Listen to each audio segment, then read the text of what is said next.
dia kaitkan kepada Allah Subhanahu wa taala, yang dia pahami bahwa ketika makhluk mengatakan mustahil ini bisa terjadi, maka bagi Allah tidak ada yang mustahil. Dia datang hanya membacakan Al-Fatihah. Membacakan Al-Fatihah. Bukankah kalimat pertama yang terkait dengan Al-Fatihah adalah lafaz Allah? Baik Anda mulai di bismillah ataupun di alhamdulillah, bukankah kalimat Allah? Bacakan sekali tanpa menggunakan apapun Al-Fatihah, sembuh. Selesai, racunnya hilang, diberi hadiah kambing. Orang sekarang, ada orang sakit, bacakan Al-Fatihah 100 kali, 1000 kali, nggak sembuh-sembuh. Apa yang salah? Padahal lafaznya sama, gitu kan? Maka itulah pentingnya kita belajar tentang ini, supaya paham kapan itu digunakan, seperti apa kita memohon dengan Allah. Assalamualaikum warahmatullahi wabarakatuh. Alhamdulillah Rabbil Alamin. Assalatu wassalamu ala Rasulillahil Karim wa ala alihi wa sahbihi ajma'in, amma ba'd.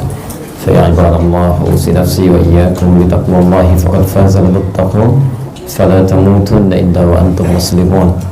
Faqala ta'ala ya ayyuhalladzina amanu taqullaha haqqa tuqatih wa la tamutunna illa wa antum muslimun. Saudara-saudariku rahimani wa rahimakumullah, alhamdulillah, semoga Allah Subhanahu wa taala senantiasa mencurahkan rahmatnya pada kita semua. Siang ini kembali kita diberikan kesempatan oleh Allah untuk bisa memperdalam, belajar sebagian dari tuntunan agama kita. Kita bermohon pada Allah Subhanahu wa taala semoga ini menjadi pertanda baik dari Allah untuk kita semua, supaya kita lebih dekat dengan Allah, memperbaiki keadaan hidup kita, dan bisa kembali kepada Allah dengan bekal yang cukup untuk menghadap pada kebaikan-kebaikan. Pertama, kami memohon maaf, setengah jam kurang lebih kami terlambat karena tadi kita ada perjumpaan, diagendakan bertemu dengan salah seorang syekh dari Jeddah, dan kita memang kedua kalinya setelah malam Jumat malam Sabtu, bukan malam Jumat yang lalu, sepulang kami dari Dumai, beliau datang untuk membangun kerjasama dalam rangka mengembangkan program hafalan Quran di Indonesia. Jadi beliau dari Hay'ah Al-Alamiyah li Tahfidz Al-Quranil Karim, lembaga internasional di Jeddah, dalam memiliki program dalam pengembangan hafalan-hafalan Al-Quran. Tadi kami coba berjumpa, beliau akan titipkan beberapa kitab, tapi tadi qadar Allah karena saya harus segera ke sini, saya tidak bisa menunggu lebih lama. Ini saya mengejar lebih cepat ke sini, jam 12 kurang dari sana, dan secepat apapun kita berusaha, bila Allah kemudian berkehendak yang lain, maka itu yang kemudian kita ikuti. Nanti dalam bab qadar dan takdir kita akan belajar itu ya. Kita akan lihat nanti insyaallah. Di teman-teman sekalian, nanti kalau sudah ada perkembangan dari situ kami akan informasikan, karena beliau akan memberikan hadiah kitab cukup banyak. Kalau nanti cukup saya berikan, dan saya tidak terbiasa dengan jual beli, antum ambil aja gitu ya. Nanti antum ambil, tapi karena dari Jeddah, orang Jeddah nggak bisa bahasa Indonesia, pasti bahasa Arab gitu. Baik. Dan kabar baiknya, insyaallah besok Kamis malam Jumat kami di Al-Ihsan PTN PJS di Bekasi juga akan kedatangan beberapa tamu, terus banyak tamu dari beberapa pekan ke belakang. Yang terbaru nanti Mufti dari Singapura salah satunya akan berkunjung, datang, direncanakan demikian. Kalau antum ingin dapat faedah lebih silahkan nanti bisa bergabung. Termasuk juga nanti ada beberapa duta besar lagi yang akan datang, dan dari beberapa dai dari Mesir dan beberapa yang lain. Nanti saya akan serahkan pada mereka untuk memberikan materi, dan itu insya Allah akan memberikan pencerahan berbeda. Saya nanti tugasnya untuk mendampingi, menerjemahkan, dan sedikitlah memberi catatannya. Kalau ada ayat kan supaya antum lebih cepat dapatkan posisi ini ayat sekian, kan lebih gampang ya. Baik, kita mulai saja bahasan kita. Kita kembalikan ke bahasan fiqh al-asma al-husna. Dan ini memang pembahasan yang sudah kita siapkan untuk menjadi bahan pelajaran setahun ke depan. Dan insya Allah saya sebetulnya sudah bikin beberapa PowerPoint yang nanti bisa Anda juga dapatkan, kemudian nanti Anda pelajari lebih jauh. Tapi untuk sementara karena ada beberapa situasi belum bisa saya tampilkan hari ini, saya coba bacakan kitab dulu. Yang kitab ini pun nanti insya Allah bisa Anda dapatkan termasuk terjemahannya. Baik, hari ini kita belajar dari kitabnya Syekh Sayyid Sabiq, namanya Al-Aqaid Al-Islamiyah. Bismillah. Kitabnya Al-Aqaid Al-Islamiyah. Ini kitab sangat bagus sekali Bapak dan Ibu, dan dipelajari jadi kurikulum, termasuk di universitas di Timur Tengah, termasuk bahkan di Libya. Ya, saat pertama kami belajar di sana untuk di luar, Al-Aqaid Al-Islamiyah. Ya. Al-Aqaid Al-Islamiyah. Sudah pernah ada sementara orang yang menunjukkan pada kami terjemahan ini, jadi Anda bisa dapatkan nanti ya, silahkan dicari Al-Aqaid Al-Islamiyah, karya Syekh Sayyid Sabiq. Ya.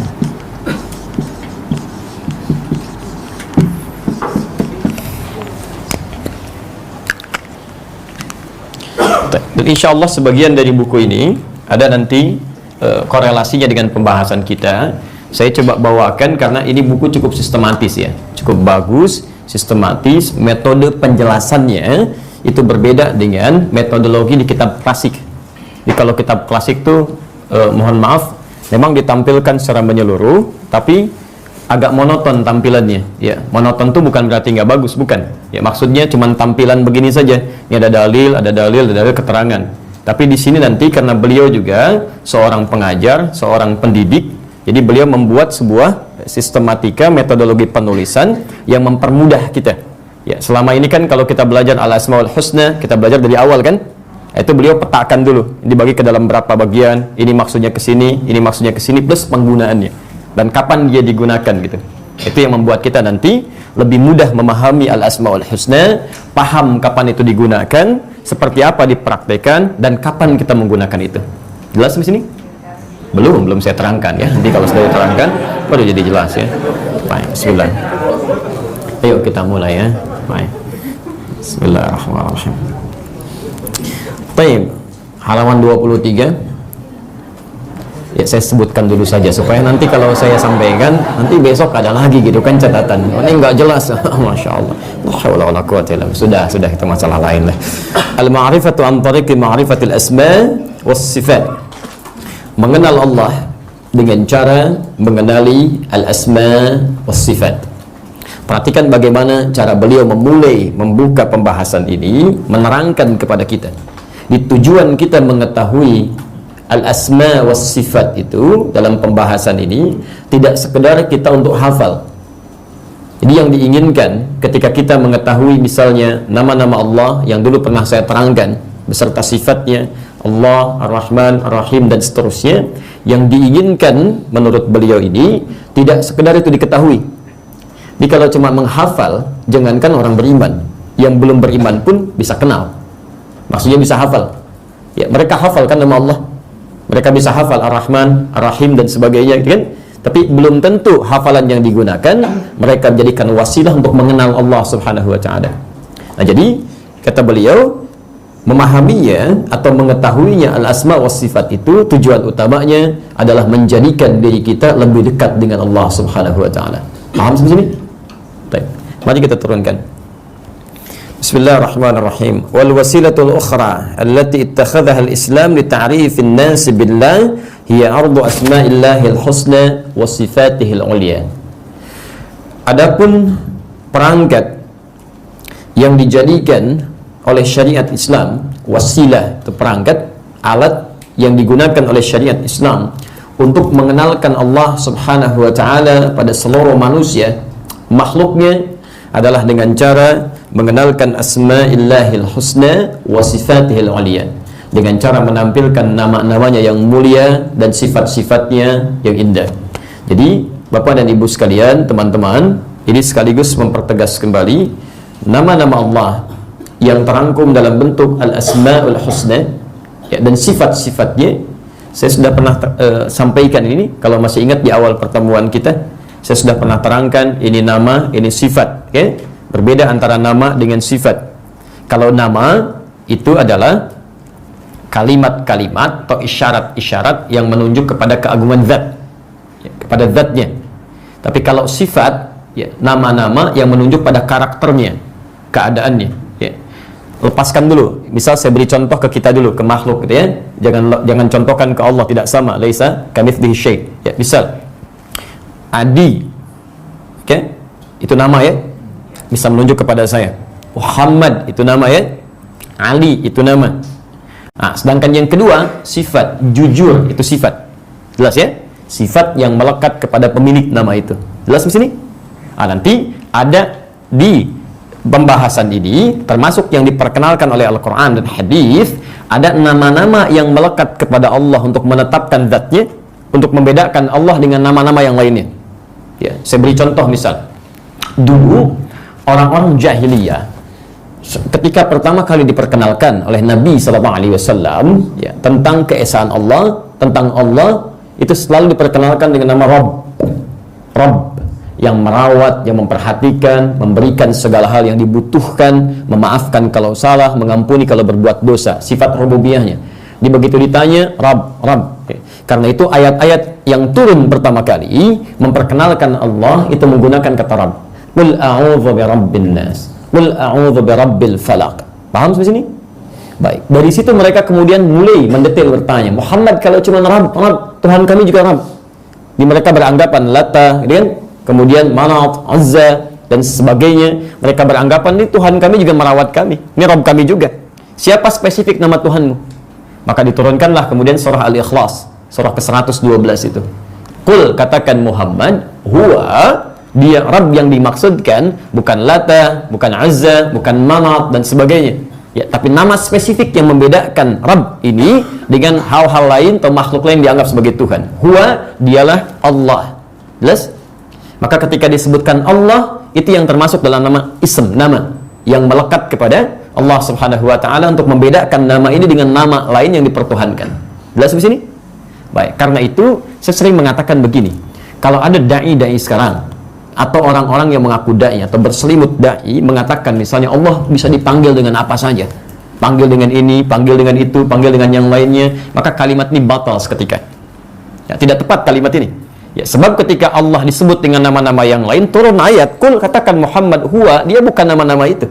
Ya. Ada sementara orang, saya pernah ditampilkan video, ya, orang masuk ke satu tempat ibadah tertentu, cuma anehnya kok mencela saudaranya sendiri, gitu kan? Dan dikatakanlah di situ, ya Allah itu, umat Islam sekarang belum tahu saja, kurang lebih demikianlah kalau bahasa penjelasan lebih luasnya. Dia bisa dipanggil dengan ini, dipanggil dengan ini, kalimat-kalimat yang menyebutkan yang dipertuhankan di agama lain. Ya. Misal, mohon maaf, misal sekarang ada beberapa agama yang diakui di Indonesia. Ya, ada Kristen misalnya, ada Hindu, ada Buddha dan sebagainya. Mereka menyebut dengan nama Tuhan mereka. Tuhan ini, Tuhan itu. Dia tampil mengatakan Allah juga bisa dipanggil dengan itu karena maknanya begini, maknanya begitu.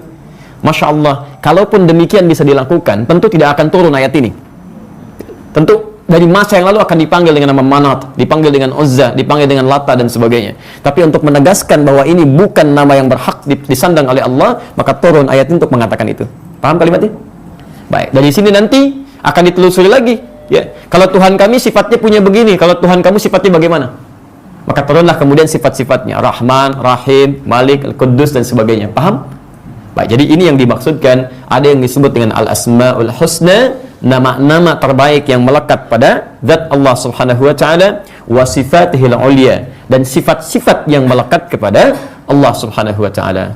Nah, sebelum kita nyambung ke sini, saya ingin perdalam sedikit ya supaya pengetahuan kita lahir pemahaman, bukan cuma hafal ya. Baik. Perhatikan sini. Bismillah. Saya ambil contoh Quran surah ke-17 misal. Al-Isra ayat 110. Boleh pakai posisi? Boleh. Posisi paling kanan sebelah atas ya. Alhamdulillah. Ini untuk memudahkan ya, untuk memudahkan aja. Tidak harus sebetulnya, cuma antum supaya gampang nyari ya itu aja. Ya. Kalau dengan itu saya salah ya maafkan saya lah ya. Baik, bismillah. Quran surah ke-17 ayat 110. Saya tunjukkan. Lihat konsepnya. Itu kan tadi ada al-ismu jamaknya asma. Al-asma. Yang kedua ada sifat. Ini jamaknya sifat. Lihat. Pelan-pelan. Sekarang perhatikan. Fokus. Bapak dan Ibu, pembahasan kita adalah bahasan tentang al-asma al-husna. Nah, tapi dalam kajian-kajian kitab yang diperkenalkan oleh para ulama mengambil dari keterangan Al-Quran dan Sunnah, pembahasan al-asma al-husna itu akan selalu terkait erat dengan sifatul ulia. Ya, jadi pembahasan tentang asma, nama-nama, ini jamak dari kata ism, yaitu nama yang menunjuk kepada hakikat zatnya. Sedangkan ini sifat menunjuk kepada karakteristiknya. Oke, sifatnya sudah jadi bahasa Indonesia. Yang terkait hubungannya dengan makhluk, gitu kan? Jadi kalau ini menunjuk kepada zatnya untuk membedakan, gitu kan? Ini dengan yang lainnya, Allah dengan yang dianggap sebagai Tuhan. Yang kedua, sifat terkait dengan karakteristik atau sifat Allah terkait hubungannya dengan makhluk.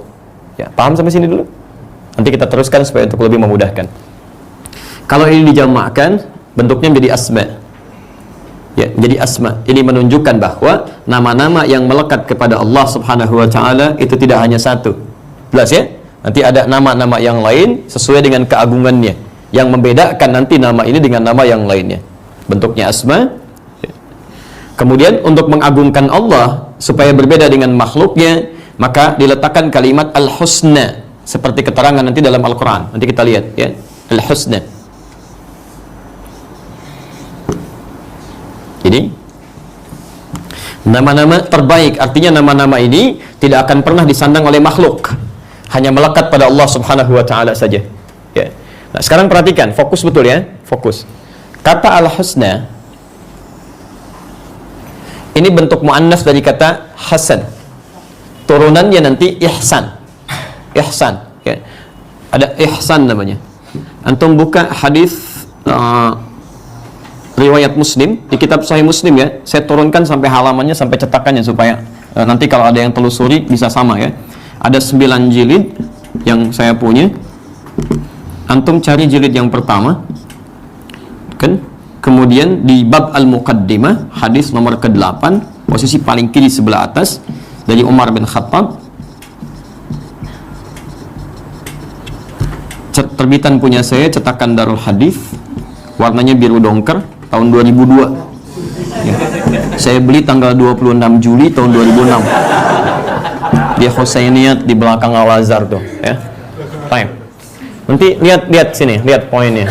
Ini yang mau saya terangkan. Kalau itu mungkin lihat aja lah gitu ya. Teman-teman, lihat sini. Al-husna itu bentuk muannas dari kata hasan, seakar dengan kata ihsan. Apa ini ihsan? Yang dimaksud dengan ihsan, tafsirkan dengan hadis, jangan dengan pendapat kita. Lihat ketika malaikat Jibril bertanya pada Rasulullah, "Mal ihsan?" Kata Nabi, "An ta'budallaha ka'annaka tarahu, fa in lam takun tarahu fa innahu yarak." Ihsan itu engkau berusaha menjadikan aktivitas sebagai ibadah karena Allah Subhanahu wa taala. Jelas? Seakan-akan engkau diawasi oleh Allah. Sekalipun kau tak mampu menatapnya, rasakan kau sedang diawasi, dilihat ya. Jadi kalimat ihsan ketika disebutkan di hadis itu ya, ini mengaitkan segala aktivitas terkait dengan ibadah, seakan-akan kita merasa diawasi oleh Allah Subhanahu wa taala. Turunan dari sini itu husna. Ketika kata husna ini dirangkaikan dengan kalimat asma dan kemudian dilekatkan kepada Allah, seakan-akan ada isyarat di sini, maaf, dihadirkannya nama-nama Allah ini tidak sekedar menjadikan kita untuk menghafalnya ya, tapi dihadirkan nama-nama Allah ini terkait dengan fungsi ibadah yang akan kita kerjakan, seakan-akan kita merasa diawasi oleh Allah Subhanahu wa taala saat kita mengerjakannya ya. Sekarang saya beri contoh, misalnya Anda saat bertakbir dalam sholat, apa yang Anda ucapkan? Allahu Akbar. Tahu dari mana? Baik, Abu Daud nomor hadis 857. Abu Daud nomor hadis 857. Saya bacakan hadisnya supaya tidak disebut ngambil dari indeks gitu kan. Kita lihat dulu. Misal.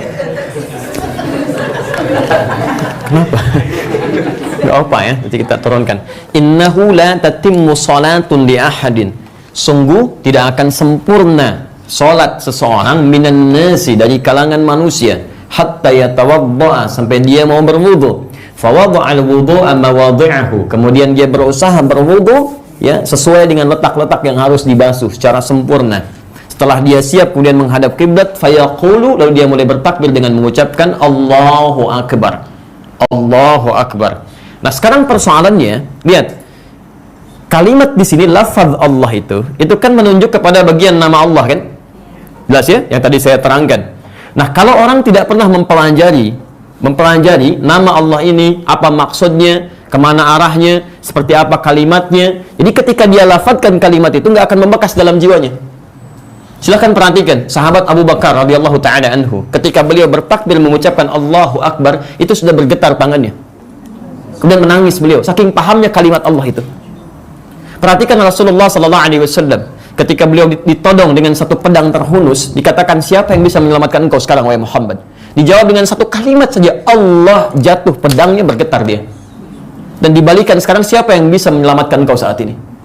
Perhatikan di kalimat-kalimat ini, ketika kita hadirkan dengan nuansa paham tentang maksudnya, kemudian kita merasa diawasi oleh Allah Subhanahu wa Ta'ala, maka akan melahirkan dampak lain kepada jiwa ketika kita gunakan dalam konsep ibadah, dibandingkan cuma menghafal, tapi tidak paham isinya.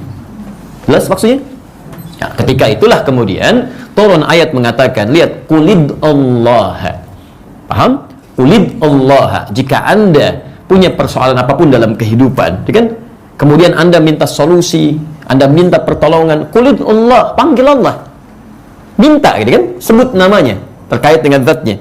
Tapi perhatikan, apakah setiap yang memohon kepada Allah menyebut namanya bisa hadir solusi? Belum tentu. Ya, belum tentu, gitu kan? Baik, silakan antum cek. Dulu para sahabat-sahabat Nabi ketika semakin paham dengan nama ini, dipraktekkan dalam sholatnya dan dibaca, ditelaah, dimutalaah, dilihat, dipahami. Masya Allah. Ada ini populer tafsir ini ya. Anda buka kitab tafsir manapun, insya Allah umumnya akan ada. Termasuk di kitab Tafsir Al-Quran Al-Azim karya Imam Ibn Katsir misalnya. Ada seorang raja tersengat kalajengking, kan? Kemudian dia cari obat sana sini, dia nggak temukan, kan? Kemudian utusannya mencari solusi, ditemukan sekelompok sahabat yang mampir ke situ, kemudian diabaikan, lalu dikejar. Siapa di antara kalian yang bisa meruqyah? Ya, menyembuhkan sesuatu yang sudah nggak ada obatnya menurut kalangan manusia. Satu di antara mereka mengatakan biiznillah, ya, dengan izin Allah. Lihat kalimatnya, bukan saya bisa. Silakan Anda lihat ya, biiznillah, dengan izin Allah, bukan saya nih. Ya, ayo saya bukan, tapi dia kaitkan kepada Allah Subhanahu wa Ta'ala, yang dia pahami bahwa ketika makhluk mengatakan mustahil ini bisa terjadi, maka bagi Allah tidak ada yang mustahil. Dia datang hanya membacakan Al-Fatihah. Bukankah kalimat pertama yang terkait dengan Al-Fatihah adalah lafaz Allah? Baik Anda mulai di bismillah ataupun di alhamdulillah, bukankah kalimat Allah? Bacakan sekali tanpa menggunakan apapun, Al-Fatihah, sembuh. Selesai, racunnya hilang, diberi hadiah kambing. Orang sekarang, ada orang sakit, bacakan Al-Fatihah 100 kali, 1000 kali, nggak sembuh-sembuh. Udah kerbau keluar, sapi keluar gitu kan, nggak sembuh-sembuh juga, apa yang salah? Padahal lafadznya sama gitu kan. Maka itulah pentingnya kita belajar tentang ini, supaya paham kapan itu digunakan, seperti apa kita memohon dengan nama itu. Jelas? Tayyib. Demikian juga dengan sifat, ya. Sifat Allah Subhanahu wa Ta'ala. Oh, sebentar. Sebelum kita ke sini, perhatikan teman-teman sekalian, Bapak dan Ibu, kalimat ini pula husna, yang turunnya yang tadi ihsan, menjadi ibadah. Ya, maka ketika Anda pahami ini, kemudian diterapkan dalam kehidupan, maka aktivitas kita tidak sekedar menjadi aktivitas yang rutinitas saja, atau pekerjaan harian keduniaan saja, tapi otomatis ketika dikerjakan akan menjadi ibadah. Ya. Misal, saya mau minum yang sederhana saja ya. Ketika saya minum, saya sebut nama Allah, merasa bahwa saya diperhatikan oleh Allah. Saya sering ilustrasikan kalimat ini. Saya sebut misalnya bismillah. Ya, bismillah. Misal, begitu saya minum dengan tangan kanan, riwayat Abu Salmah ya di kitab Al-Muwatta, ya, kalau yang saya punya warnanya kuning, di bab sifat Rasulullah SAW di halaman 62, hadis nomor 32, posisi paling kanan sebelah bawah. Nah, disebutkan di situ ketika datang seorang laki-laki ya dengan anak namanya Abu Sulma yang sedang dirawat oleh Nabi SAW, diperhatikan, tiba-tiba dihidangkan makanan, dia ngambil kemudian begitu saja makanan ya, yang kadar Allah makanan itu lebih dekat ke posisi Nabi. Maka disampaikan oleh Nabi, ya ghulam, duhai anakku sayang, kan? khudh bi yaminika ma yalik, ambil dengan tangan kananmu yang paling dekat denganmu, samillah, kemudian sebut nama Allah. Lalu dia ambil makanan itu, menyebut nama Allah, bismillah. Saat Anda lakukan itu, perhatikan, Anda minum dengan tangan kanan, Anda ucapkan bismillah, maka minuman itu tidak sekedar menghilangkan haus yang dirasakan, tapi otomatis menghadirkan pahala untuk kita. Dituliskan pahalanya. Ya. Kalau cuma sekedar minum, jangankan Anda, non-muslim pun bisa minum. Silakan Anda cek, ya. Atau maaf, pun kita ini ya, ada aqua misalnya dengan volume air yang sama, bentuknya sama. Yang satu minum mengucapkan bismillah, lihat, yang satu tidak mengucapkan itu, walaupun sama-sama menggunakan tangan kanan. Volume airnya sama. Maka ketika Anda minum, yang satu cuma menghilangkan haus saja, yang lainnya hausnya hilang plus melahirkan pahala di situ. Yes? Ketika Anda duduk, bismillah, Anda duduk, makan bismillah, berpakaian bismillah. Itu tidak hanya sekedar rutinitas, tapi ada pahalanya. Pahala itu yang disebut dengan hasanah namanya. Hasanah, aktivitas baik yang menghadirkan pahala disebut dengan hasanah. Anda namanya hasanah, nggak baca ini, nggak dapat Anda. Ya. Ya. Karena itulah dalam aktivitas kita selalu bermohon kepada Allah agar semua aktivitas dunia kita bisa mendatangkan pahala-pahala kebaikan, ya, bukan sekedar aktivitas saja, plus pahala ini bisa diambil di akhirat nanti sebagai bekal kita menuju surga. Saya mau tanya pada Anda, kalau Anda berdoa, yang paling favorit apa doanya? Rabbana atina fid dunya hasanah wa fil akhirati wa qina. Pertanyaannya, apakah doa itu pernah kita praktekkan dalam aktivitas harian kita? Itu di surah kedua Al-Baqarah, posisi paling kanan sebelah bawah, ayat 201. Wa minhum may yaqulu rabbana atina fid dunya hasanah wa fil akhirati hasanah wa qina adzabannar. Harusnya kalau Anda bermohon kepada Allah, ya Allah, mohon jadikan semua aktivitas kami di dunia ini mendapatkan hasanah, maka Anda praktekkan supaya Anda dapat itu. Kalau Anda cuma berdoa tapi tidak mempraktekannya, bagaimana Anda bisa raih? Ya Allah, jadikan anak saya, ya Allah, penghafal Quran, rajin sholat, ya Allah, taat dekat denganmu. Tapi Anda sekolahkan dia di tempat yang tidak pernah mengajarkan sholat dan tidak pernah mengenalkan dia dengan Quran. Bagaimana itu bisa diraih? Halo? Dia? Itu diantaranya. Jadi teman-teman sekalian, penting ini ketika Anda menghadirkan kalimat tadi, coba pahami dan pelajari. Paham insyaAllah? Baik. Sifat. Sebentar ya, ada memo masuk ini. Taib. Ini tanzir ya, bukan ada tahzir, ada tanzir, itu beda. Ini peringatan. Mohon untuk mobil yang parkir di pom bensin Shell agar dipindahkan mobilnya, Mobilio dan Agya. Baik ya. Ada memo sedikit. Teman-teman yang alhamdulillah diamanahi, dititipi oleh Allah Mobilio dan Agya. Ini ada pesan yang parkir di Shell ya, untuk bisa dikondisikan ya. Baik. Semoga Allah berikan rahmat untuk antum semua. Teruskan dulu. Sifat. Harus beda antara sifat yang melekat pada Allah Khalik dengan sifat yang melekat pada makhluk. Harus beda.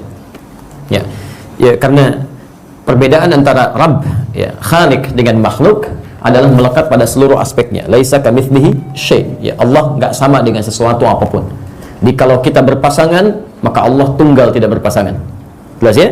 Maka kalau makhluk punya sifat, sifatnya beda dengan sifat Allah Subhanahu wa ta'ala.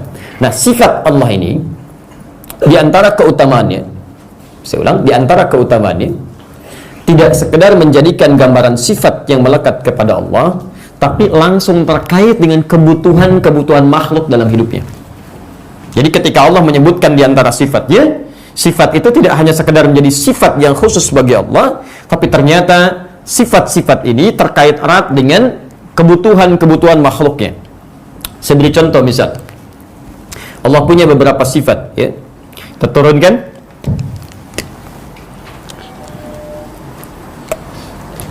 Sifat pengasih, misal Allah Subhanahu wa ta'ala ya, yang maha luas, disebut dengan Ar-Rahman, kan? Sifat Allah yang memberikan jalan, membuka solusi bagi makhluk yang memiliki kesulitan disebut dengan Al-Fattah, misal. Yang memberikan rezeki, kan? Razzaq, Masya Allah. Apalagi? Wah, alhamdulillah. Apalagi? Ya, Sifat Allah Subhanahu wa taala yang memberikan ketenangan saat punya masalah apa? As-sabr, gitu kan? Nanti kita akan lihat. Nah, sifat-sifat ini dilekatkan kepada Allah, tidak sekedar menjadikan sifat ini khusus untuk Allah, bukan. Tapi nanti terkait dengan kebutuhan makhluk ketika makhluk mengalami masalah-masalah yang disebutkan. Paham sampai sini? Jadi ketika Anda misal merasakan satu persoalan dan Masya Allah, ternyata di antara solusinya, begitu Anda memiliki masalah, kan Anda itu normal. Secara fitrah kan ingin minta solusi kan? Minta pertolongan. Lalu kita ingin bermohon kepada Allah. Bagaimana cara bermohonnya? Maka diberikan spesifik. Jangan sebut namanya saja yang umum atau yang khusus. Silahkan langsung sebutkan namanya plus sifat yang terkait dengan kebutuhan kita. Jadi begitu Anda punya persoalan luar biasa, sulit untuk terbuka, mereka mengatakan mustahil. Ini nggak ada solusinya, ini nggak mungkin. Maka datanglah Anda memohon kepada Allah. Anda sebutkan misalnya, Allahumma ya Allah ya Al-Fattah, ya Al-Fattah, ya Al-Fattah, minta. Disinilah kemudian ayat ini diteruskan. Qulin Allah awin Ar-Rahman ayyamma tad'u falahul asmaul husna. Paham sampai sini? Baik, Masya Allah. Walillahil asmaul husna fad'uhu biha. Allah memiliki nama-nama terbaik, sifat-sifat yang paling mulia. Jika Anda punya persoalan, minta kepada Allah, ayo sebut nama Allah berdasarkan nama dan sifat-sifat tadi. Maka demikianlah saya contohkan misal.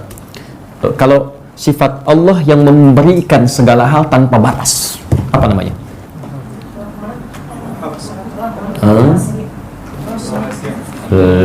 Masya Allah, nggak usah ngarang ya. Mengarang hanya ada dalam pelajaran bahasa Indonesia ya. Baik, di agama itu mesti ada dalil, yang mesti ada dalil. Mengarang hanya ada dalam pelajaran bahasa Indonesia. Alhamdulillah. Baik, kita beri contoh Quran surah ketiga Ali Imran ayat 38 sampai 39, posisi paling kanan sebelah atas.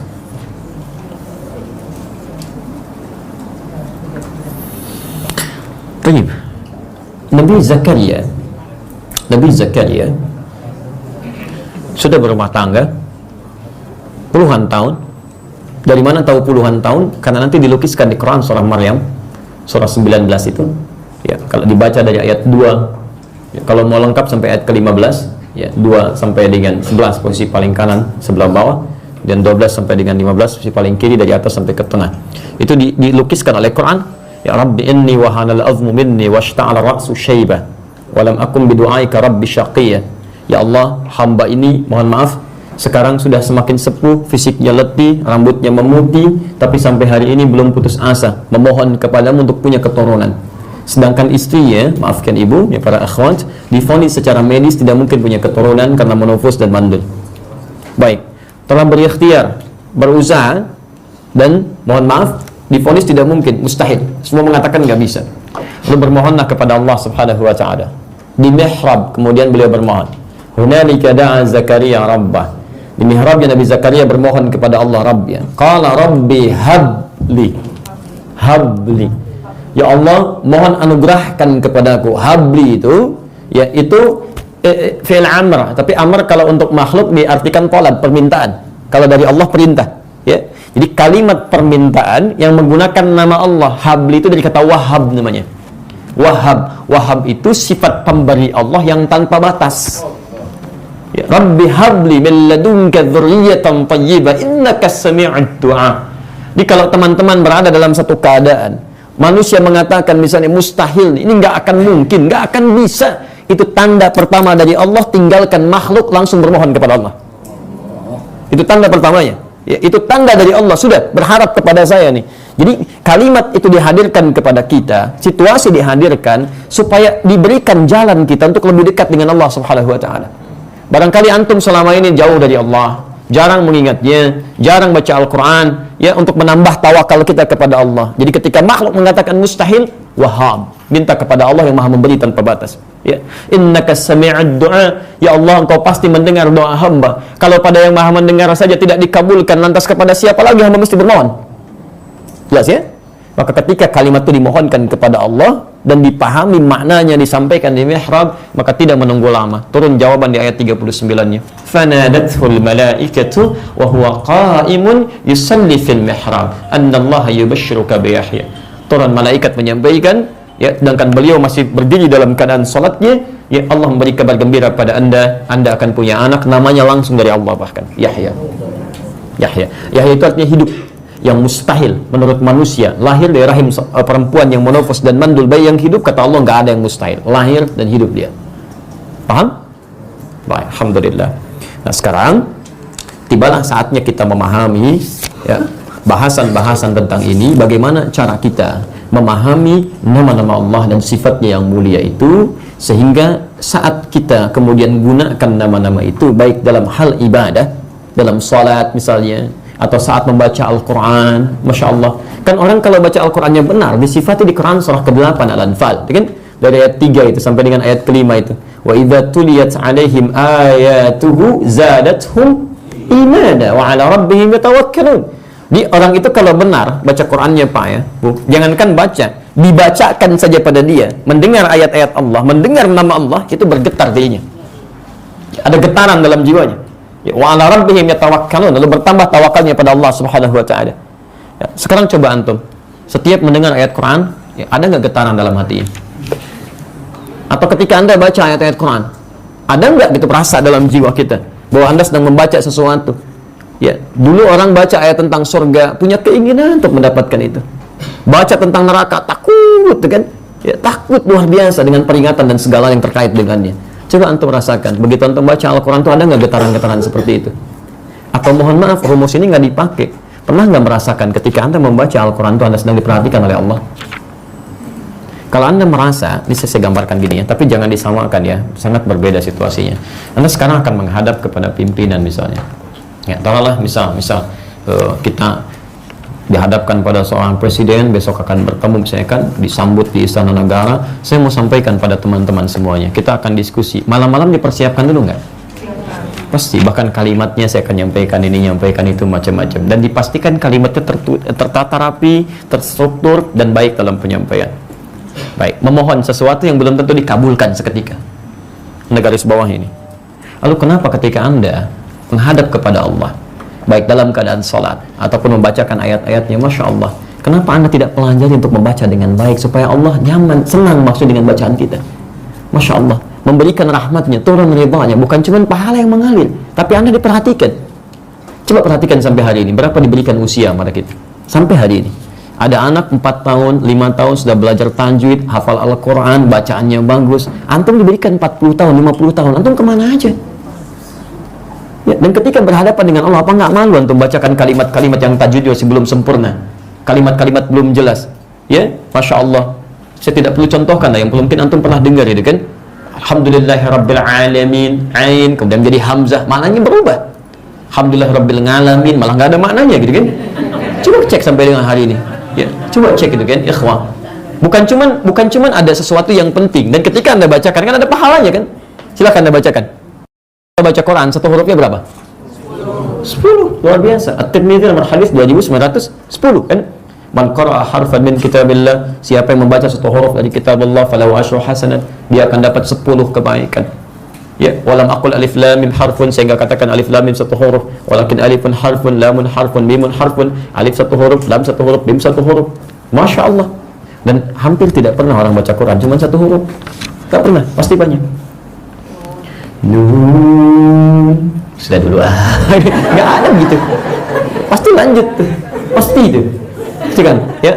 Tapi harusnya bukan cuma pahala, ketika dibacakan ada getaran dalam jiwanya.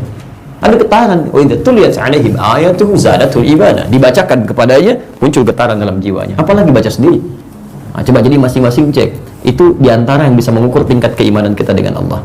Nanti di Sahih Al-Bukhari, Imam Al-Bukhari punya kitab yang paling terkenal apa namanya? Bukan, ya, bukan Sahih Al-Bukhari, nggak ada. Silakan tuh cek. Silakan tanyakan sama ustaz lain, gitu. Nggak ada. Ya, namanya itu Al-Jami As-Sahih Al-Musnad Al-Mukhtasar min umuri Rasulullah sallallahu alaihi wasallam wa sunanihi wa ayyami. Itu namanya. Ayo ulangi. Baik. Nah, untuk menyingkat itu diberi namalah, disingkat dengan Sahih Al-Bukhari. Tapi nanti kalau teman-teman kajian kitab lagi, jangan langsung keisi. Pelajari apa maksud dari nama ini. Itu ada maksudnya. Nanti dibuka di bab yang pertama, di jilid yang pertama, di Kitabul Iman, itu ada nanti terkait dengan 57 hadis. 57 hadis itu petunjuk kepada kita Pertama, bagaimana mengukur iman kita. Yang kedua, bagaimana menaikkan iman yang dirasakan sedang rendah. Yang ketiga, mempertahankan iman kita saat berada sedang posisi di atas kuat. Ya, antum keluarkan hadisnya, pahami. Ya, jadi nanti dari situ jadi ukuran untuk kita. Antum lihat misalnya, inilah ukuran iman. Nanti ada diantaranya amal-amal solehnya. Ya, misal nanti disampaikan tentang sholat, tentang membangun ukhuwah, ya, tentang berbuat baik kepada orang, dan diturunkan ini loh amalan-amalan yang bisa menurunkan iman. Ada maksiat begini di rumah tangga seperti ini, di luar seperti ini. Nanti cara menjaganya bagaimana, ada semua di situ. Jadi kalau Anda baca kitab itu jangan cuma jadi koleksi, turunkan, sesuaikan dengan babnya. Ya, kan di kitab hadis itu kan bukan kitab koleksian, tapi bimbingan langsung dari Nabi, tafsir dari ayat Al-Quran terkait dengan aktivitas kehidupan kita. Makanya diberi judul di situ. Misal saya beri contoh, Kitabut Tijarah, bab tentang bimbingan bisnis. Harusnya antum para pebisnis mengeluarkan itu semua.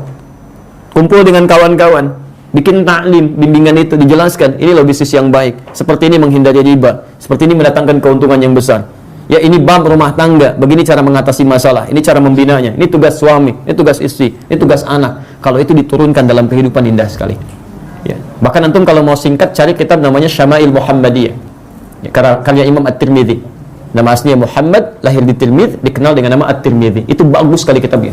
Syama'il Muhammadiyah. Itu dari mulai menjelaskan sosok Rasulullah, sifat-sifatnya, ya, cara tidurnya, cara bangunnya, bahkan Masya Allah, mohon maaf, ya, sampai makanannya dijelaskan. Ini buah kesukaan Nabi, ini makanan kesukaan Nabi, ini dan sebagainya, ya, dan sebagainya. Itu indah sekali. Ya. Sampai saya pernah sampaikan pada teman-teman yang jualan buah, itu belum ada kios buah Rasulullah SAW. Belum ada itu. Ini buah yang dimakan Rasulullah pada pagi hari. Ini buah yang dimakan Rasulullah pada sore hari. Ini buah yang tidak dimakan oleh Rasulullah SAW. Nah, contohnya durian, karena durian nggak ada di masa Rasulullah SAW. Nanti turunkan tuh kios buah sunnah Nabi, belum ada tuh. Ayo kalau mau bikin silahkan tuh ya. Mas, itu indah. Terus antum tuliskan, makanlah dengan tangan kanan, bacakan Bismillah, pahala sekian. Hadis riwayat posisi paling kini. Masya Allah, itu indah lah. Luar biasa ya. Ayo teruskan, Bismillah. Nah, kita baru satu kalimat ini ya. Baik, inilah kajian kita begitu. Kadang-kadang satu kalimat sudah hampir 45 menit ya. Lebih sabarlah. Fal asma was sifat. Ya, fal asma was sifat. Maka dari itu, al asma was sifat itu hiya al wasail allati ta'arafa Allah biha ila khalqih. Ya, bukanlah kalimat-kalimat yang harus dihafalkan, diketahui, tapi harus dipahami bahwa semua itu adalah wasilah yang dijadikan oleh Allah untuk mengenalkan Allah dengan makhluknya.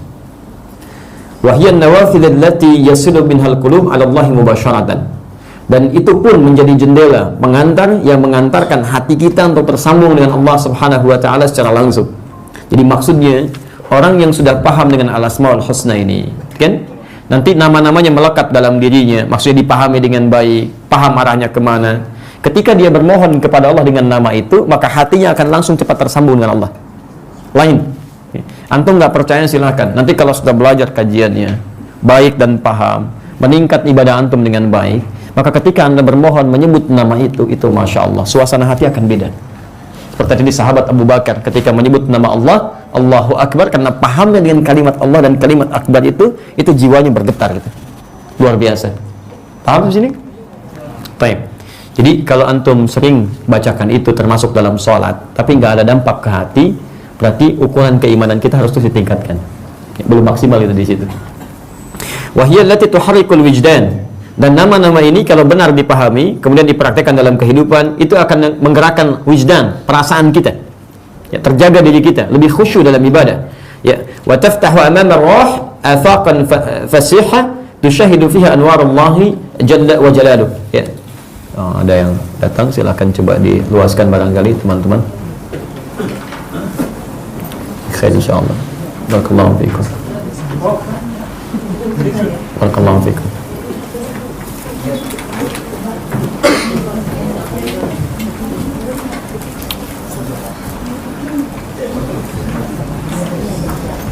Baik. Dan dengan mengetahui nama-nama itu serta sifat-sifatnya, maka itu semua menjadi cahaya bimbingan dari Allah Subhanahu wa taala yang membimbing kita untuk lebih dekat dengan Allah dalam melakukan aktivitas-aktivitas kehidupan kita. Jadi mohon maaf, orang yang paham tentang nama-nama ini, Mohon maaf sekali lagi, orang yang paham tentang nama-nama ini seharusnya akan berdampak pada perilaku hariannya. Seperti contoh begini, Allah memiliki nama dan sifat yang mulia namanya Al-Basir. Apa artinya? Bukan melihat. Melihat itu nanti ada 3 kata. Ada ro'a, yara, ro'a. Ada yang kedua nazara, afala yanzuruna ilal ibli kaifa khuliqat, nazara. Yang ketiga basara. Ya, kalau lebih tajam lagi absara. Ya. Kalau ro'a itu sekedar melihat. Ya, ana ra'aitu as-sa'ah. Ya, saya lihat jam tuh di belakang gitu kan. Kalau nazara itu penglihatan dengan analitik, menganalisis, melihat. Ya, jadi bukan sekedar melihat. Ya. Anda lihat unta, ya, mengamati unta misalnya kan, lihat unta tuh. Kan ada yang cuma lihat unta, ini kan, lihat kasih makan. Ada yang dia lihat kok unta begini ya bentuknya. Dia telusuri kan, dia perhatikan ada temboloknya, apa ini fungsinya, gitu kan. Unta kakinya ada berapa? Tuh, yang bilang 4 itu baru ro'a, baru melihat. Tapi ketika dia meneliti lebih dalam, nazara, dia akan simpulkan unta punya 2 kaki 2 tangan. 2 kaki 2 tangan. Antum kalau belajar seperti dengan baik, dulu saya kalau mengajar tafsir di Tripoli, itu masuk kepada pembahasan hewan, itu kami akan kumpulkan teman-teman di murid kita, prakteknya ke kebun binatang. Kebun binatang, keluarkan semua nama hewan dalam Al-Quran. Nanti ada kelompok unta, kelompok kera, macam-macam ya. Termasuk nanti betul di Bekasi kami sekarang akan ada praktek juga ke Ragunan. Kita pernah sekali, ini akan yang kedua. Kita keluarkan, misal nanti kenapa Yahudi dikutuk menjadi kera? Kenapa tidak hewan lain? Telusuri. Itu begitu mereka presentasi, tanya sama pawangnya, dicek oleh mereka. Lempar dengan kacang pertama, ambil dengan yang kanan. Pisang ambil dengan yang kiri. Lempar lagi, ambil rakus dengan tangannya, dengan kakinya semua. Kan? Begitu yang dia sudah habis, pindah ke tempat orang lain. Masih ada orang lain datang, nggak mau, diusir sama dia. Tapi kalau dia sudah pengen ke tempat orang, dipaksa semua pindah, pergi semua. Begitu dia dapatkan, sudah orang lain nggak usah masuk lagi. Persis karakternya dengan orang sekarang, gitu kan? Seperti dari dulu. Ya, rakus, pengen menguasai dan sebagainya. Jadi kita paham, begini rupanya. Ya, unta juga begitu. Ketika diteliti ternyata kakinya 2, tangannya 2, ada tembolok yang bisa menampung air sampai nggak bisa minum 3 bulan. Bukan nggak bisa minum, tahan untuk tidak minum. Ya, selama 3 bulan. Itu jalan. Kemudian di sini punya selaput tuh di matanya. Jadi kalau dia misalnya sedang ada badai, itu bisa nutup sendiri dan dia jalan. Antum punya mobil apapun, nggak akan bisa sanggup tuh kendaraan di padang pasir jalan, kecuali unta. Makanya unta disebut safinatus sakhra, kendaraan padang pasir. Antum cek silahkan, punya Lamborghini tuh, antum masuk ke situ, nggak akan lah gitu. Pokoknya berhenti di tengah tuh, unta tidak. Baik, maka itu namanya nazara. Antum keluarkan, kenapa untanya Nabi Soleh apa? Naqatallahi wa suqyaha fakadzabuhu faqaruha. Di Quran itu ada ibil, ada jamal, ya, hatta yal jamalu risamil khayat, ya. Ada jamal, ada ibil, ada naqah, ada ba'ir. Apa bedanya itu? Ya. Padahal di terjemahan sama-sama unta terjemahannya. Ya. Nanti ada turunannya, itu ada di Al-Furuq Al-Lughawiyah. Ya, saya turunkan di Al-Furuq namanya Al-Lughawiyah. Bismillah. Kita kasih kitab ya supaya bersentuhan nanti dengan referensinya. Jadi Anda bisa cek, ya, Anda bisa cek kalau kira-kira misalnya benar, nah itu alhamdulillah. Kalau salah ya sampaikan ya, Ustaz salah, kita koreksi. Ya, jadi ada kesalahan yang bisa disampaikan, cukup dengan SMS itu selesai ya. Ada dengan telepon itu beres, tapi tidak sedikit yang bisa didialogkan. Ya, itu yang kalau didialogkan itu menjadi lebih jauh, kita tunjukkan ininya dan sebagainya, itu akan lebih baik. Ya. Yang agak susah diajak dialog gak datang-datang gitu kan. Nulis lagi itu yang susah gitu. Oh, ini contoh ya. Sudah lupakan itu. Al-Furuq Al-Lughawiyah. Nah. Ini karangan Abu Hilal Al-Askari. Ini bagus sekali, kitabnya bagus sekali. Ya, Al-Askari. Jadi dijelaskan apa bedanya ini dengan yang lainnya. Misal wahyu pertama turun apa? Iqra, gitu kan? Apa artinya? Bacalah. Tapi ketika sudah turun wahyu-wahyunya, merubah kalimat jadi utslu. Ya, Quran surah 29 ayat 45 misalnya, Al-Ankabut, utslu ma uhya ilaika minal kitab. Kalau Anda buka mushaf, diartikan utslu itu bacalah. Apa bedanya? Kok terjemahannya bisa sama sedangkan katanya berbeda? Duduk apa bahasa Arabnya? Ijlis. Tapi cek di Quran, ibu sampai kiamat kurang 2 hari nggak akan ditemukan kalimat iblis. Silahkan cek. Yang ada qa'ada yaq'udu, ya, Quran surah keempat ayat 103, posisi paling kanan di pertengahan. Fa idza qadaytumus salata fadhkurullaha qiyaman wa qu'udan. Quran surah 3 Ali Imran ayat 191. Alladzina yadhkurunallaha qiyaman wa qu'udan. Enggak pernah jalasa, selalu qa'ada. Apa bedanya jalasa dengan qa'ada? Nah, ini sifat yang melekat kepada Allah. Ketika disebutkan, itu bukan ra'a, tidak juga nawara, tapi basara. Sifatnya basir. Basir itu artinya maha mengawasi dengan tajam. Terkumpul semua sifatnya, ya, bukan cuma menganalisis. Jadi Allah tidak butuh menganalisis. Kalau menganalisis pekerjaan makhluk namanya. Jadi begitu melihat, tajam langsung ke intinya, baik ke maknanya ataupun keadaannya. Makanya semut yang kecil, yang hitam, kemudian berada hinggap di batu yang hitam dalam malam yang sangat gelap gulita, saking basir tampak dalam pandangan Allah Subhanahu wa taala. Basir bukan hanya mengetahui apa yang antum kerjakan, tapi apa yang antum fikirkan, bahkan sebelum difikirkan dalam benaknya. Ya, sebelum antum fikirkan, sudah ada dalam benak antum, itu Allah sudah paham. Ya, makanya Allah berikan hidayah supaya apa yang kita lakukan, kan, kemudian terarah, tidak sekadar mengikuti apa yang kemudian kita fikirkan. Paham sampai sini? Itu yang disebut dengan basir. Nah, orang yang paham, diawasi oleh Allah, tidak hanya pada perangkat pergerakannya, sampai ke perangkat pikirannya, mustahil dia akan berpikir hal yang tidak diridhai Allah Subhanahu wa taala. Saya maghrib kemarin itu berjamaah dengan putra kami yang kecil, usia 4 tahun 2 bulan. Di sholat samping kanan saya, sholat maghrib. Ya, kena situasi saya merawat anak saya yang kecil sedang sakit, kan, butuh untuk kemudian kami berbagi karena kami tidak ada khadimah di rumah, ya, kita bersama-sama rawat dengan istri. Kemudian saya sholat dengan anak saya yang paling besar, usia 4 tahun. Begitu takbir sholat, kemudian baru takbir begini, saya masih di iftitah, dia kemudian pergi, Pak, cepat sekali, terlintas dari benak kami, masuk, dia was-was setan, dia masuk. Wah, ini anak sudah mulai berubah, itu kan, baru takbir sudah cepat lari. Tayyib. Yang menarik begitu tahiyat akhir, datang lagi ikut tahiyat. Muncul lagi waswas setan, kan? Biasa, waswas setan kan ada. Nabi mengatakan, fayaqulu udhkur kada, udhkur kada. Ketika Anda sedang sholat, itu ada waswas mengatakan ingat ini, ingat itu, kan? Baik, hatta la yash'urul musalli kam rakatan yusalli. Sampai-sampai orang sholat tidak sadar berapa rakaat sedang menunaikan sholatnya. Ya, itu ada di antaranya bisa redaksi yang makna yang sama di Abu Daud hadis 666, termasuk diperkuat di Al-Bukhari nanti. Tayyib, yang paling menarik ketika dia bergabung, kemudian kami salam, dia salam, hampir saya menegur anak saya. Dan hampir saya bertanya. Ya, saya diam dulu, saya senyum. Dia langsung berkata kepada saya, "Bu, ya, tadi kakak pengen pipis," katanya. Masya Allah. Ya, kemudian saya beristighfar. Ya Allah, ampuni saya, ya Allah, ampuni saya. Alhamdulillah, engkau tidak gerakkan saya untuk tidak berprasangka buruk pada anak saya. Jadi dia cuma pipis, dia merasa, dan saya bersyukur bahwa dia balik lagi untuk menyelesaikan sholatnya, walaupun cuma ikut tahiyat. Disitulah kenapa penting kita kadang-kadang menyikapi sesuatu, kita berpikir dulu, jangan-jangan apa yang kita bayangkan tidak sama dengan apa yang terjadi. Jadi kalau Anda merasakan dalam situasi seperti itu saja, Anda merasa diawasi oleh Allah, mustahil Anda bisa memikirkan hal yang tidak diridhai oleh Allah Subhanahu wa taala, apalagi sampai melakukannya. Jadi kalau semua orang yang bekerja paham bahwa Allah tidak suka dengan korupsi, dan paham diawasi oleh Allah, mustahil tangannya bisa menyentuh hal yang dilarang oleh Allah. Karena itu silahkan antum cek, ya, dari ujung kepala sampai ujung kaki, semua ayat Quran itu menghadirkan pengawasan dari Allah. Kan sering saya katakan, ya, mata kita aja, Quran surah ke-24 kan, ayat 30 untuk laki-laki, ayat 31 untuk perempuan. Silahkan anda cek. Ketika disebutkan pada kita, itu menyentuh iman kita. Wa qul lil mu'minina yaghuddu min absarihim. Katakan pada pria-pria yang merasa punya iman, dia yakin dengan Allah nih. Ya, kan iman pertama itu yakin dengan Allah, kan? Ya, yakin kalaupun tak nampak tapi merasa dilihat. Alladzina yu'minuna bil ghaib, ya. Yang yakin dengan Allah, yaghuddu min absarihim. Jaga pandangannya dari segala hal yang tidak disukai oleh Allah. Begitu melihat yang tidak disukai oleh Allah, Anda palingkan.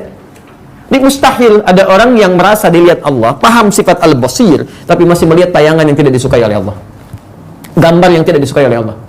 Makanya sifat orang-orang ini ketika melihat sesuatu pun yang Allah tidak suka, atau berperilaku yang Allah tidak ridha, itu nggak akan menunggu lama, seketika dia akan palingkan, dia akan istighfar. Lihat isyarat ayatnya, Quran surah ketiga Ali Imran ayat 133, posisi paling kanan sebelah atas. Wasari'u ila maghfirah, dan bergegaslah untuk memohon ampunan pada Allah Subhanahu wa taala. Diartikan bergegaslah. Sekarang bandingkan dengan Quran surah ke-62 Al-Jumu'ah ayat 9, posisi paling kiri sebelah atas. Ya ayyuhalladzina amanu idza nudiya lis-salati min yaumil jumu'ati fas'au ila dzikrillah. Fas'au diterjemahkan apa di situ? Bergegas, bersegera. Pertanyaannya, kenapa dua kalimat berbeda diterjemahkan dengan terjemah yang sama? Kenapa Allah tidak firmankan misalnya fas'au ila maghfiratin min rabbikum? Ya, kenapa menggunakan kata wasari'u tapi di Jumat menggunakan kata fas'au? Ya, kalau fas'au sa'a itu artinya bergegas dengan persiapan terlebih dahulu. Jadi kalaupun Anda ingin menunaikan Jumat dan Anda ingin bergegas berangkat, tapi persiapan dulu. Mandi dulu yang baik, kenakan pakaian yang baik, parfum untuk laki-laki gitu kan yang terbaik. Makanya orang-orang yang paham akan Jumatan, karena dia mesti bergegas, dia akan persiapkan waktu lebih awal. Dan mahramnya hari ini akan bantu. Pak, hari ini Jumat ya, pakaian sudah disiapkan nih di sini. Ini minyak wanginya, jangan lupa ya, siap-siap. Sekarang zuhurnya 11.59, Bapak jam 11 sudah siap-siap. Dan mohon nanti saat Jumat, tolong jangan mengantuk apalagi tidur. Mohonkan kepada Allah untuk keluarga kita, Pak. Anak kita begini, ini begini, ini begini. Itu indah. Itu fas'al.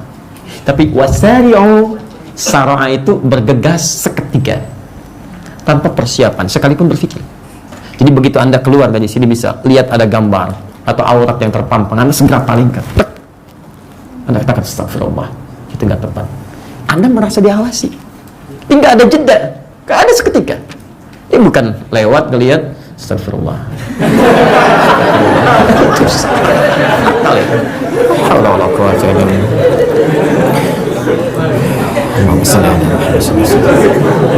Ya, paham ya? Baik, jadi sekarang maksud saya, coba cek dari semua aktivitas kita, sudahkah kita merasa diawasi oleh Allah? Jadi jangan sampai kita belajar ini, bukunya dikoleksi, Masya Allah, ya, kemudian disampaikan kepada yang lain, ini, tapi kita sendiri nggak pernah mengamalkan isinya.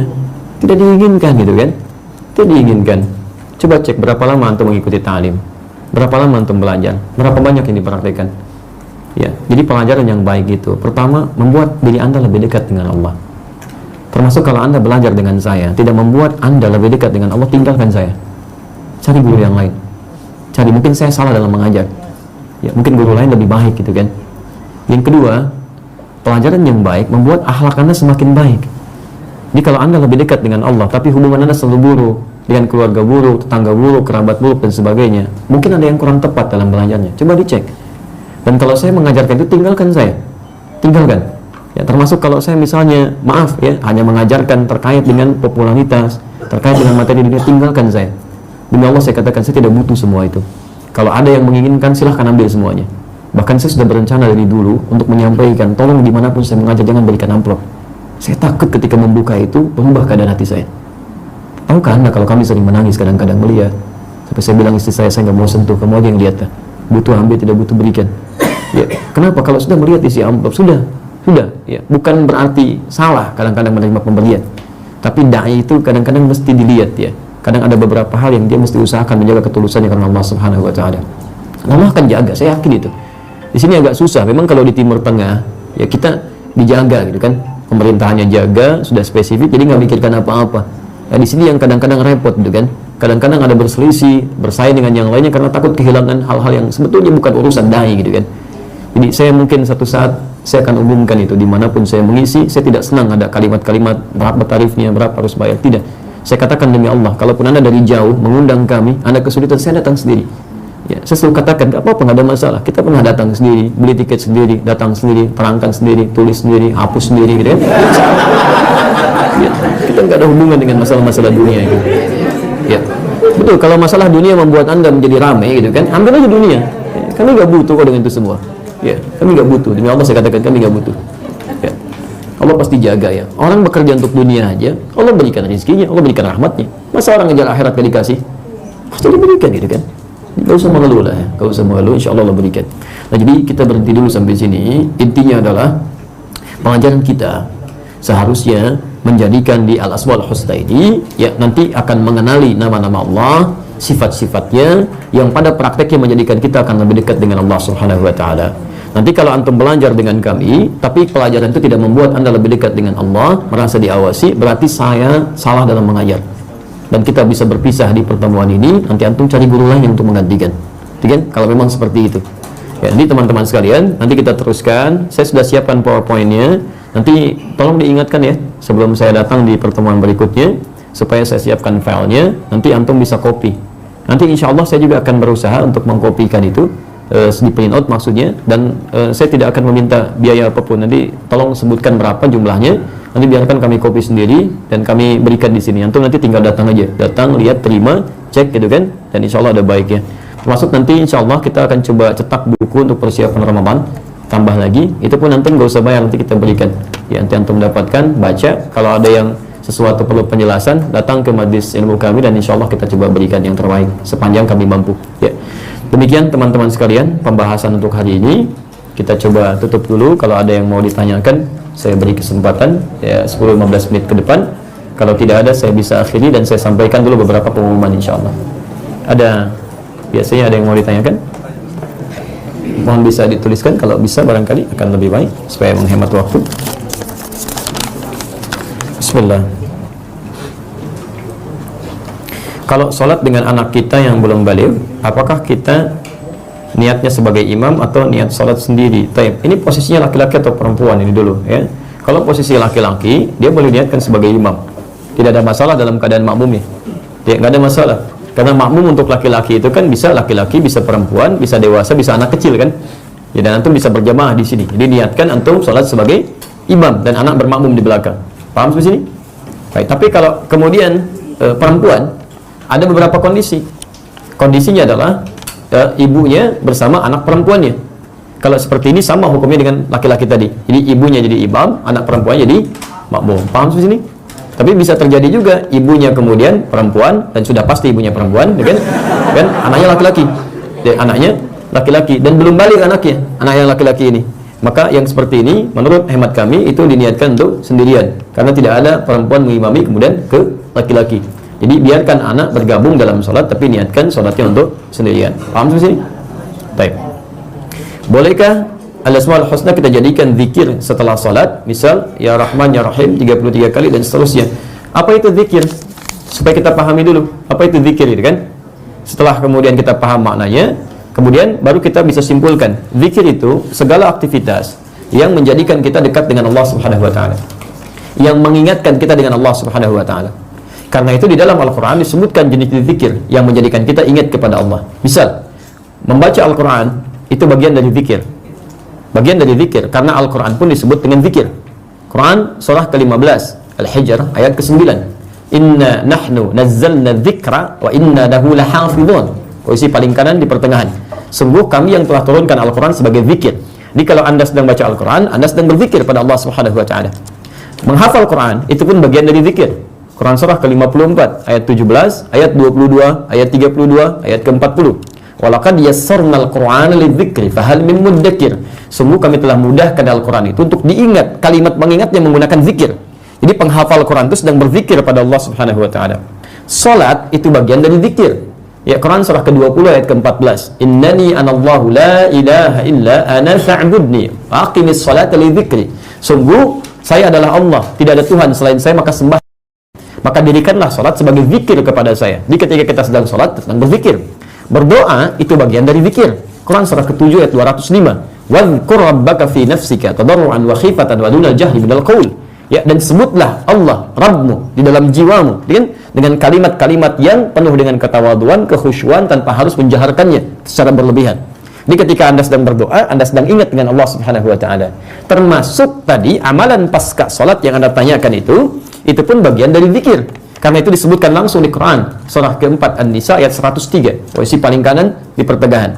Fa idza qadaytumus salata fadhkurullaha. Maka jika anda telah tuntas mengerjakan salat, segeralah berzikir kepada Allah Subhanahu wa taala.